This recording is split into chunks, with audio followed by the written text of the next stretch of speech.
आज की इतिहास वार्ता में आप सभी का स्वागत है। आज हम बात करेंगे भारत विभाजन के कारणों के विषय में। आप सभी को ज्ञात है 15 अगस्त 1947 को हमारा देश भारत आज़ाद हुआ था और आपको यह भी ज्ञात है कि इसके ठीक एक दिन पूर्व 14 अगस्त को पाकिस्तान भारत से अलग हुआ था। पाकिस्तान और भारत का जो विभाजन हुआ था, ये द्विराष्ट्र सिद्धांत के आधार पर किया गया था और पाकिस्तान दो हिस्सों में बटा हुआ पूर्व से ही था। आपको ज्ञात है ये कि पूर्वी पाकिस्तान और पश्चिमी पाकिस्तान दो इसके बड़े इलाके थे। आगे चलकर पाकिस्तान विभाजित हो गया। उसमें भी भारत का ही महत्वपूर्ण योगदान रहा था। बांग्लादेश और पाकिस्तान और भारत, ये तीन देशों के रूप में ये अपने अस्तित्व में आए थे। तो उस समय क्या परिस्थितियां थीं, कौन से कारण जिम्मेदार थे जिनके कारण भारत का विभाजन हुआ। अखंड भारत जो था वो तीन हिस्सों में आगे चलकर टूटा। इस समय दो भागों में विभाजित हुआ था। 14 अगस्त 1947 को भारत का विभाजन किया गया ताकि पाकिस्तान का निर्माण हुआ। लाहौर और अमृतसर की सड़कों पर जिस निर्ममता और कत्लेआम का दृश्य उपस्थित हुआ, हिंसा, बलात्कार, लूटपाट की घटनाएं हुई, वह दिल दहला देने वाली थी। यह एक विवादित प्रश्न हो सकता है कि क्या भारत का विभाजन रोका जा सकता था, परंतु यह तथ्य है कि विभाजन हुआ। मौलाना अबुल कलाम आज़ाद ने लिखा है कि भारत का विभाजन कभी भी आवश्यक नहीं था, इसे टाला जा सकता था। नेहरू तथा पटेल ने अपनी इच्छा से विभाजन को स्वीकार किया। कुछ विद्वानों का यह मत है कि पाकिस्तान के निर्माण के लिए तत्कालीन परिस्थितियां इस प्रकार से थीं कि विभाजन के अतिरिक्त और कोई रास्ता नहीं था। इस कारण आवश्यक बुराई के रूप में इसे स्वीकार किया गया था। इंद्र विद्या वाचस्पति लिखते हैं, यह एक ऐतिहासिक तथ्य है।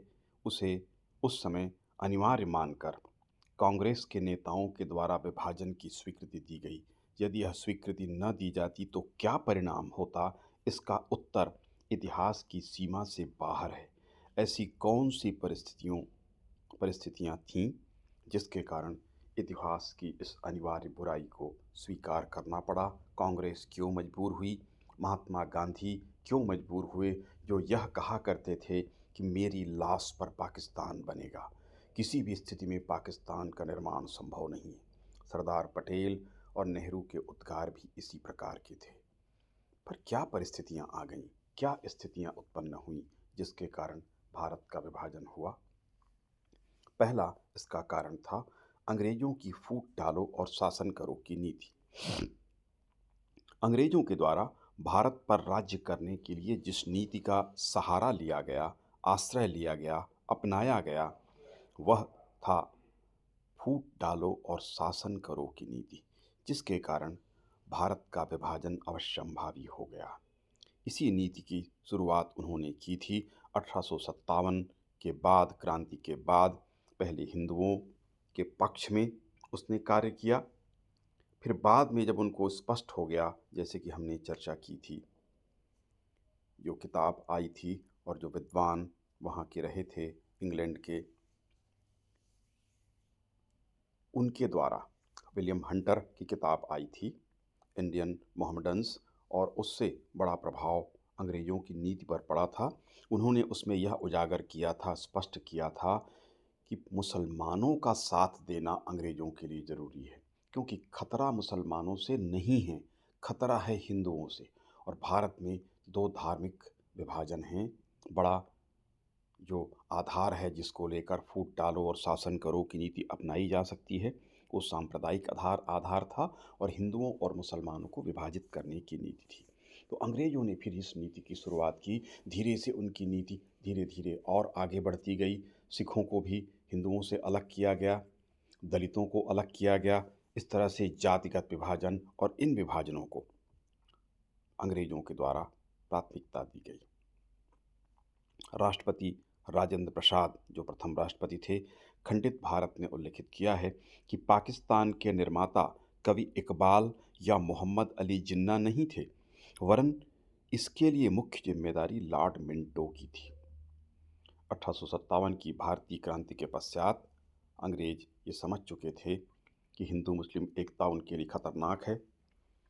इसको तोड़ने की नीति पर उन्होंने काम किया और फूट डालो और शासन करो की नीति अपनाई, जिसके कारण भारत का विभाजन हुआ। 1947 तक मुस्लिम लीग और कांग्रेस या कहें हिंदू मुसलमान विभेद इतना बढ़ा दिया गया था कि अब एक देश के रूप में रहना इनके लिए मुश्किल दिखने लगा। मोहम्मद अली जिन्ना की हठ धर्मिता। आपको यह ज्ञात होगा कि मोहम्मद अली जिन्ना पहले कांग्रेस में सदस्य थे। बाद में उन्होंने पार्टी बदली थी। कारण ये था कि कांग्रेस में उनकी उतनी नहीं चल पा रही थी। कांग्रेस में उनको बहुत महत्वपूर्ण नेता का दर्जा प्राप्त नहीं हो रहा था। बड़े महत्वाकांक्षी व्यक्ति थे और हठधर्मी व्यक्ति भी थे। उनकी जिद के कारण ही, उनके लड़ाकू स्वभाव, कट्टरपन के कारण मुस्लिम लीग के जाने के बाद आपको यह भी ज्ञात होगा कि एक बार वो देश छोड़कर चले भी गए थे, राजनीति से संन्यास ले लिया था, किंतु परिस्थितियां फिर ऐसे निर्मित हुई कि उनको वापस बुलाना पड़ा। और लगातार इनके द्वारा जितने भी कमीशन भारत में आए, क्रिप्स मिशन हो, कैबिनेट मिशन हो, वेवेल योजना हो, राजगोपालाचारी योजना हो, किसी को भी इनके द्वारा स्वीकृति नहीं दी गई। दृढ़तापूर्वक इनके द्वारा तिरस्कार किया गया। कारण उसका ये था कि अंग्रेज़ों का सपोर्ट इनको मिल रहा था, अंग्रेज़ों का सहयोग इनको मिल रहा था। अंत में माउंटबेटन योजना को भी इस कारण से इनके द्वारा स्वीकार किया गया था क्योंकि चर्चिल ने इनको सूचित कर दिया था भीतरी तौर पर कि यदि स्वीकार नहीं करोगे माउंटबेटन योजना को तो फिर पाकिस्तान नहीं मिल पाएगा। इस कारण मजबूरी में इनके द्वारा स्वीकार किया गया था। तो मोहम्मद अली जिन्ना की हठ धर्मिता के कारण भारत का विभाजन हुआ। कांग्रेस की तुष्टीकरण की नीति। कांग्रेस के द्वारा तुष्टीकरण की नीति अपनाई गई थी। इतिहास इस बात का साक्षी है कि कभी भी तुष्टीकरण की नीति सफल नहीं होती। उसकी सफलता का प्रतिशत बहुत कम है, नहीं के बराबर है। कोई यदि उदार व्यक्ति है, उदार पार्टी है, उदार पक्ष है, तो वह तुष्टीकरण से संतुष्ट हो सकता है। किंतु कोई दुष्ट व्यक्ति, कोई कट्टर पार्टी जो अपनी मान्यताओं में बहुत दृढ़ हो, बहुत महत्वाकांक्षी हो, ऐसे लोग कभी भी तुष्टीकरण से सहमत नहीं होते, स्वीकृत नहीं करते, बल्कि उनकी मांग लगातार बढ़ती जाती है। और कांग्रेस ने यही गलती दोहराई। उसके द्वारा अपने प्रजातांत्रिक मूल्यों को तिलांजलि देकर लीग के सिद्धांतों के प्रति सहानुभूति व्यक्त की गई, स्वीकृति व्यक्त की गई। इसी का दुष्परिणाम था कि मोहम्मद अली जिन्ना एवं लीग की मांगें लगातार बढ़ती गईं। 1916 में लखनऊ समझौता इसी का प्रमाण था। सांप्रदायिक प्रतिनिधित्व को कांग्रेस ने स्वीकार कर लिया था। यह बहुत गलत बात थी। सांप्रदायिक रूप से प्रतिनिधित्व कभी भी उचित नहीं हो सकता। जाति या धर्म के आधार पर कोई भी काम किया जाए वह उचित नहीं है, क्योंकि सभी देशवासी हैं, सभी भारतीय हैं। हाँ, इतना अवश्य है कि सबके साथ समानता का व्यवहार होना चाहिए। खिलाफत के प्रश्न पर भी अनावश्यक रूप से गांधी जी और कांग्रेस ने खिलाफत को अपने आंदोलन में जोड़ लिया, जबकि उनकी मांग ही त्रुटिपूर्ण थी और भारत को सीधा उनसे कोई लेना देना नहीं था। 1932 में सांप्रदायिक निर्णय के संबंध में भी कांग्रेस ने विरोध प्रदर्शित नहीं किया, मौन बनी रही। कांग्रेस के द्वारा मुस्लिम सांप्रदायिकता या अन्य मुद्दों पर केवल लीग के साथ बात की गई। इसके कारण राष्ट्रवादी मुसलमानों का महत्व कम होता गया। हमने अभी कुछ समय पहले बात की थी मौलाना आज़ाद की। मौलाना आज़ाद अध्ययन से इतिहास के स्पष्ट हो जाता है कि मोहम्मद अली जिन्ना से प्रतियोगिता रखते थे और उनका पक्ष सही भी था। वो राष्ट्रवादी मुस्लिम नेता थे, किंतु महत्व जिन्ना को अधिक मिलता था जो कट्टरवादी नेता थे। इसी कारण से वो बड़े विचलित थे। उन्होंने किताब जो लिखी है उसमें उनका ये द्वेष या उनकी घृणा जो थी जिन्ना के प्रति और कांग्रेस के द्वारा, महात्मा गांधी के द्वारा जो उनको महत्व दे दिया जाता था, वास्तव में त्रुटिपूर्ण था। उससे वो बहुत चिढ़ रखते थे। उनकी किताब के अध्ययन से बात स्पष्ट होती है। कांग्रेस के द्वारा आत्मनिर्णय के सिद्धांत को बार बार स्वीकृति दी जा रही थी। आत्मनिर्णय के सिद्धांत से अर्थ है कि जहाँ पर जो लोग रहते हैं वो क्या चाहते हैं, वो अपना निर्णय कर सकते हैं। तो स्वाभाविक है, जहाँ पर मुस्लिम बहुल इलाका होगा, पाकिस्तान का जहाँ पे प्रचार हो रहा था, वहाँ के लोग पाकिस्तान के रूप में बनना चाहेंगे। तो कांग्रेस ने तो पहले से ही स्वीकृति उनको दे दी थी। ये तो बाद में कहने की बात हुई व्यवहारिक रूप में कि हमने स्वीकार किया, लेकिन स्वीकार तो तुमने पहले ही कर लिया था। और जब भी वोटिंग होती तो वो पक्ष पाकिस्तान के पक्ष में जाता, और ऐसा हुआ भी। आगे चलकर वोटिंग हुई तो उन्होंने उसके पक्ष में वोट दिया। तो ये बात केवल कहने के लिए रह गई थी बाद में, लेकिन विभाजन तो पहले से ही इनकी स्वीकृति के साथ शुरू हो गया था, 1916 से जाके लखनऊ समझौते से। जिस समय अंतरिम सरकार का गठन हुआ था, मुस्लिम लीग के पीछे भागने की आवश्यकता नहीं थी, किंतु कांग्रेस ने वित्त जैसा महत्वपूर्ण विभाग तुष्टीकरण के नाम पर उनको दे दिया। जिन्ना को अत्यधिक महत्व महात्मा गांधी के द्वारा दिया गया था। इसके कारण उसका महत्व बढ़ गया। खुद उनकी पार्टी के लोग भी उन पर उतना भरोसा नहीं करते थे जितना गांधी जी ने भरोसा कर लिया, उतना महत्व उनको दिया। इसके कारण गांधी जी के प्रभाव के कारण कि गांधी जी उनको इतना महत्व देते हैं, इसलिए बाकी नेता भी उन्हें महत्व देने लगे। देखिए, मौलाना अबुल कलाम आज़ाद की घृणा या चिढ़ किस प्रकार से व्यक्त होती है। इंडिया विंस फ्रीडम में लिखते हैं, गांधी जी के द्वारा इस अवसर पर जिन्ना से बातचीत करना बड़ी भूल थी। गांधी जी ने उनके पीछे भागने और उनसे प्रार्थनाएं करने के फलस्वरूप बहुत से मुसलमानों में जो जिन्ना और उसकी राजनीति के प्रति संदेह रखते थे, उसके प्रति आदर की भावना उनके मन में उत्पन्न हो गई। गांधी जी के द्वारा जिन्ना को कायदे आजम कहा जा रहा था। इस तरह गांधी जी ने उन्हें एक महान नेता का दर्जा दे दिया, और आज़ाद उससे बड़ी चिढ़ रख रहे हैं। जो मैं बात कह रहा था, आप उनको इनके उदाहरण से देख सकते हैं, क्योंकि राष्ट्रवादी मुसलमान थे। मौलाना आज़ाद राष्ट्रवादी मुसलमान थे। उनको वो महत्व नहीं मिल रहा था कांग्रेस में, जो महत्व जिन्ना को लीग में जाने के बाद भी मिल रहा था। इस बात से इनको बड़ा द्वेष था और बड़ी चिढ़ थी, और वास्तविक थी, सही बात थी कि इनको महत्व दिया जाना चाहिए था। उनके स्थान पर राष्ट्रवादी मुसलमानों को महत्व दिया जाना चाहिए था, ताकि विभाजन रोका जा सकता। नेताओं में पद का मोह। मोहम्मद अली जिन्ना में पद का मोह था। वह भली भांति जानता था कि भारत के एक साथ रहने पर, अखंड भारत रहने पर उसे महत्वपूर्ण पद प्राप्त नहीं हो सकेगा, लेकिन पाकिस्तान यदि बन गया तो वह सर्वोच्च पद में होगा, इस बात को जानता था। जब विभाजन हुआ, स्वीकार किया गया, तो बड़े प्रसन्न होकर जिन्ना ने अपने निज सचिव से कहा था, मैंने कभी कल्पना भी नहीं की थी कि ऐसा हो जाएगा। मुझे कभी स्वप्न में भी पाकिस्तान को देखने की आज्ञा तक नहीं थी। इससे स्पष्ट हो जाता है कि वह मांग तो कर रहा था, लेकिन उसे विश्वास नहीं था कि वास्तव में पाकिस्तान बन जाएगा, लेकिन वास्तव में बन ही गया। इसी प्रकार भारतीय नेताओं में भी पद का मोह उत्पन्न हो चुका था। अब वह उम्र में बूढ़े हो चुके थे, तथा पाकिस्तान का निर्माण स्वीकार कर लेने के पश्चात जल्दी से जल्दी अपने हिस्से का बड़ा पद प्राप्त कर लेना चाहते थे। उन्हें उम्मीद थी कि यदि पाकिस्तान के निर्माण को स्वीकार नहीं करेंगे तो संघर्ष लंबा चलेगा, जेल यात्रा संभावित थी। माइकल ब्रेचर ने लिखा है कि कांग्रेसी नेताओं के लिए सत्ता का पारितोषिक एक बहुत बड़ा आकर्षण था, और एक बार उसके फलों को भोगने के पश्चात वे विजय के क्षण में उसे छोड़ने को तैयार नहीं थे। कहने का अर्थ ये कि अंतरिम सरकार में मंत्री होने का, पदाधिकारी होने का, अधिकार प्राप्त करने का मोह उनके भीतर आ गया था। उन्होंने देख लिया था कि क्या पद की गरिमा होती है, क्या उसका महत्व होता है। अब उसे छोड़ने को तैयार नहीं थे।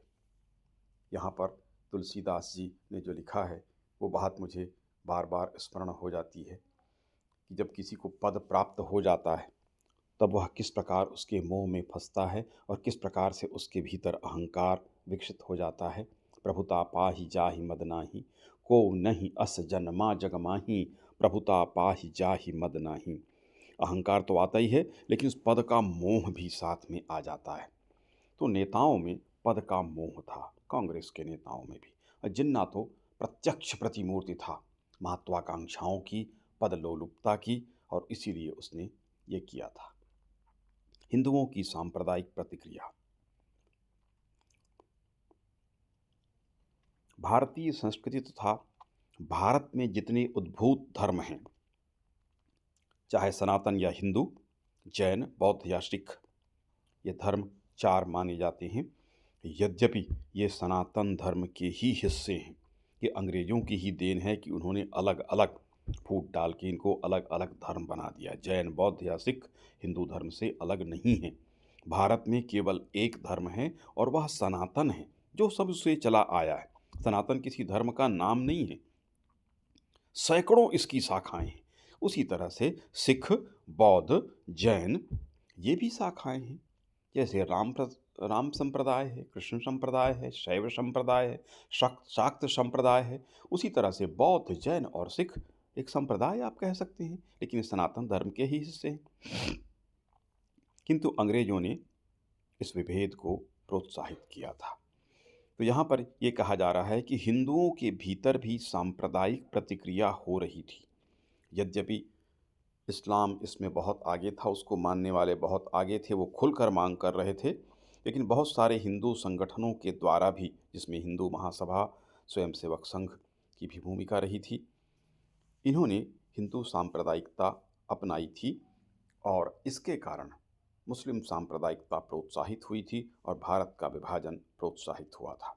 दिनकर ने संस्कृति के 4 अध्याय में लिखा है कि हिंदू सांप्रदायिकता से मुक्त नहीं थे, परंतु उनमें जो थोड़े से लोग सांप्रदायिकता से मुक्त थे, वह मुस्लिम सांप्रदायिकता के प्रतिक्रिया स्वरूप सांप्रदायिक बने। ये बात ध्यान देने योग्य है। ज़्यादातर हिंदू, या कह सकते हैं कि लगभग लगभग सभी हिंदू जिनको हम कहते हैं, वो सांप्रदायिक नहीं होते हैं, किंतु प्रतिक्रिया में वो सांप्रदायिक हो जाते हैं। अगर इस्लामिक कट्टरता उनको दिखे या ईसाइयों की कट्टरता उन्हें अगर दिख जाए, तो उसके प्रतिक्रिया के फलस्वरूप हिंदुओं में भी सांप्रदायिकता की लहर देखी जा सकती है। उसकी ओर ये इशारा कर रहे हैं। तो यहाँ पर हिंदुओं ने जो सांप्रदायिकता की बातें की, उससे इस्लामिक सांप्रदायिकता और प्रोत्साहित हुई थी और भारत का विभाजन हुआ। नेताओं की थकान, नेता बुजुर्ग हो चुके थे। नेहरू जी ने स्वीकार भी किया था। माइकल प्रेचर ने लिखा कि नेहरू जी से चर्चा में उन्होंने स्वीकार किया कि सत्य यह है कि हम थक गए थे और फिर हमारी उम्र भी बढ़ रही थी। हम में से बहुत से लोग जेल जाने के लिए तैयार नहीं थे, और यदि हम एकीकृत भारत के लिए दृढ़ रहते, जैसा कि हम चाहते थे, तो स्पष्ट है कि हमको जेल जाना पड़ता। गांधी जी के द्वारा भी लिखा गया था कि मेरे बहुत से सहयोगी जेल से थके हुए हैं और निराश हो चुके हैं, और वो जेल यात्रा नहीं करना चाहते, इसलिए वो ब्रिटेन के साथ समझौता चाहते हैं। तो नेताओं की थकान थी। अब वो और ज़्यादा अखंड भारत के नाम पर लड़ना नहीं चाहते थे, चुपचाप विभाजन करके पाकिस्तान को स्वीकार कर लेना चाहते थे। अंतरिम सरकार की असफलता, 1946 में गठित अंतरिम सरकार सफल नहीं हो पाई। एकमात्र मंत्री के कारण, लियाकत अली खान, जो वित्त विभाग में मंत्री उनको बना दिया गया था, उनका काम केवल जितने मंत्री थे, हिंदू मंत्री थे, उनका विरोध करना, उनके मार्ग में अवरोध उत्पन्न करना ही उसका एकमात्र काम था। सरदार पटेल ने कहा, 1 वर्ष में मेरे प्रशासकीय अनुभव ने मुझे यह विश्वास दिला दिया है कि हम विनाश की ओर बढ़ रहे हैं। हमारी यह धारणा बन गई थी कि भारत के नगर नगर और दफ्तर दफ्तर में पाकिस्तान बनने से या बनाने से तो अच्छा है कि पाकिस्तान की मांग को ही स्वीकार कर लिया जाए। इस तरह मुस्लिम लीग के मंत्री के द्वारा अंतरिम सरकार में जो बाधा उपस्थित की गई थी और वह असफल हुआ था, इस कारण ये कल्पना की गई कि एक मंत्री अगर इस तरह से आतंक मचा सकता है और यदि अविभाजित रहा भारत, तो बहुत सारे लीग के इस तरह के मंत्रियों को स्वीकार करना पड़ेगा और भारत के शासन को चलाना मुश्किल हो जाएगा। इसलिए पाकिस्तान को स्वीकार किया गया।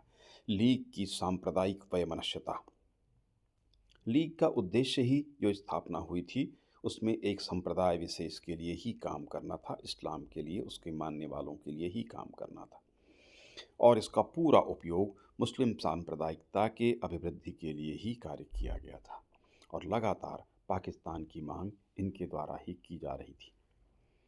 16 अगस्त 1946 को इनके द्वारा प्रत्यक्ष कार्यवाही दिवस घोषित किया गया था, जो सीधे तौर पर खुली चुनौती थी। सांप्रदायिक दंगे खुलेआम कराए गए थे। पंडित नेहरू ने कहा था, मानव व्यवहार के संबंध में मैंने ऐसी बातें सुनी हैं जो पशुओं को भी लज्जित कर देंगी। कृपलानी, आचार्य कृपलानी लिखते हैं कि मैंने एक कुआं देखा जिसमें 107 स्त्रियों एवं बच्चों ने अपनी इज्जत बचाने के लिए छलांग लगाकर जान दे दी थी। एक धर्म स्थान में पुरुषों ने 50 स्त्रियों को इस कारण अपने हाथों से उनका वध कर दिया था ताकि उनकी इज्जत बचाई जा सके। एक घर में मैंने हड्डियों के ढेर देखे जिसमें आक्रमणकारियों ने 307 व्यक्तियों को बंद कर जिंदा जला दिया था। इस तरह से भयानक दृश्य उस समय उपस्थित हुए थे। अब इस कृत्य की संपूर्ण जिम्मेदारी मोहम्मद अली जिन्ना एवं लीग की थी। इस तरह के कृत्य करने के बाद उनको अपना देशवासी स्वीकार करने में भी शर्म आती है। वो अपने ही देशवासियों के साथ इस तरह का कृत्य करे।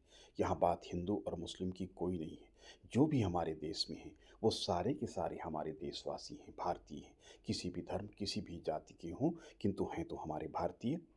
अपने ही देश में इस तरह का कृत्य करना घोर निंदनीय कृत्य था, जो लीग और जिन्ना के द्वारा संपादित किया गया था।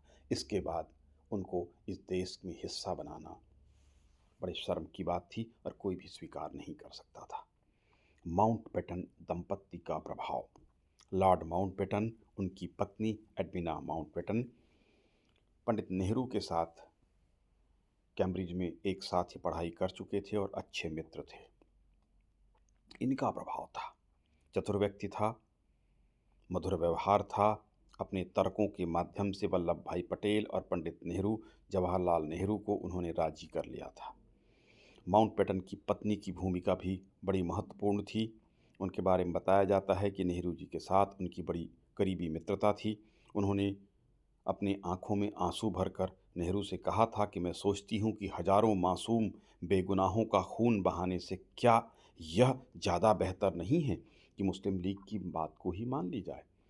इस तरह की बातों से उन्होंने प्रमुख नेताओं को प्रभावित किया, पंडित नेहरू को, फिर सरदार पटेल को, और फिर सब ने मिलकर गांधी जी को भी उनके लिए राजी कर लिया।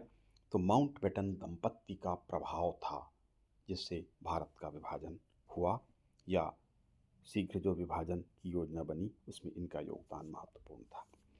अस्थाई हल के रूप में कुछ लोगों ने, नेताओं ने पाकिस्तान को स्वीकार किया था।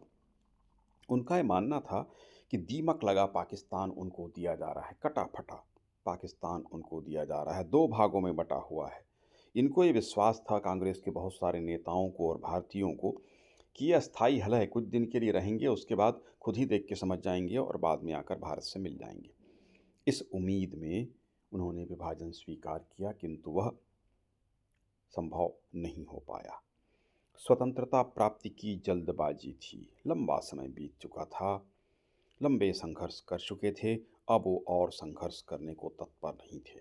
अब धीरज शेष नहीं था, शीघ्र आज़ादी चाहिए थी, इसलिए पाकिस्तान को स्वीकार किया गया। नए आंदोलन की इच्छा शक्ति अब नहीं बची थी। इतना समय हो चुका था, इतना लंबा संघर्ष हो चुका था, अपनी पीढ़ी पूरी समाप्त होने को आ गई थी, तो इच्छा शक्ति नहीं थी। जब भी किसी कार्य को करने की इच्छा शक्ति न हो तो वह कार्य नहीं हो पाता। इस कारण से विभाजन को स्वीकार किया गया।